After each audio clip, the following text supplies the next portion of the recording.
രാവിലെ തന്നെ എഴുന്നേറ്റ് പല്ലും തെച്ച് മേശപ്പുറത്തേ നോക്കുന്ന രണ്ട് പുട്ട്. പിന്നെ ഒന്നും നോക്കിയില്ല, പുട്ടിനെ കഴുത്ത് പിടിച്ച് ഞെരിക്കുന്ന പോലെ ഒരൊറ്റ ഞെരിക്കല. അതും കഴിച്ച് നേരെ ടൗണിലേക്ക് ചെന്ന്. ഇന്ന് ചന്തയുള്ള ദിവസം കൊണ്ട് നേരെ വെജിറ്റബിൾസ് എല്ലാം നിരത്തി വെച്ചിട്ടുണ്ട്. അങ്ങനെ കുറച്ച് വെജിറ്റബിൾസ് എല്ലാം വാങ്ങി നേരെ വീട്ടിലേക്ക് പോകാമെന്ന് വിചാരിച്ച്. വീട്ടിലേക്ക് പോകുന്ന വഴിക്ക് തന്നെ ശശാങ്കനും ടീമും മുന്നിൽ. എന്നാ ഒന്ന് ഷാപ്പ് വരെ പോയിട്ട് എന്തോ ഫുഡ് അടിച്ചേക്കാന്ന് പറഞ്ഞ് നേരെ കള്ള് ഷാപ്പിലേക്ക് വിട്ട് പത്തല്, ഞണ്ട്, പന്നി, ബീഫ് അങ്ങനെ കണ്ട ഐറ്റംസ് എല്ലാം പറഞ്ഞിട്ടുണ്ട്.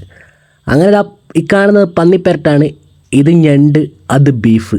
അങ്ങനെ നമ്മളെല്ലാം കൂടി മാക്കം കഴിച്ചുകൊണ്ടിരിക്കുകയാണ്. ഞണ്ടിനെല്ലാം എന്താ ടേസ്റ്റ്. ഷാപ്പിലൊക്കെ അറിയാം നമ്മൾ ആദ്യമായിട്ടല്ല കഴിക്കുന്നതെങ്കിലും ഇതൊരു പ്രത്യേക ടേസ്റ്റ് ഉണ്ട്. ഓരോന്ന് പറഞ്ഞ് അങ്ങനെ അവസാനം ഒരു ട്രിപ്പ് അടിച്ചാലോ എന്ന് പറഞ്ഞ് നാക്കെടുത്ത് വായിലിടുമ്പോഴൊക്കെ തന്നെ ഒരു കുന്നിൻ്റെ മുകളിലെത്തിയിട്ടുണ്ട്. നല്ല കയറ്റം കയറുവാനുള്ളതിനെ കൊണ്ട് തന്നെ തിന്ന ഫുഡെല്ലാം പെട്ടെന്ന് ദഹിച്ചോ എന്നുള്ളൊരു ടെൻഷൻ എനിക്കുണ്ട്. നമ്മളെക്കാട്ടും മുന്നേ വന്ന ടീമെല്ലാം ഇതാ കയറിക്കൊണ്ടിരിക്കുന്ന കാണുന്നുണ്ട്. ഒരുപാട് നടക്കാനുണ്ടെന്നാണ് എനിക്ക് തോന്നുന്നത്.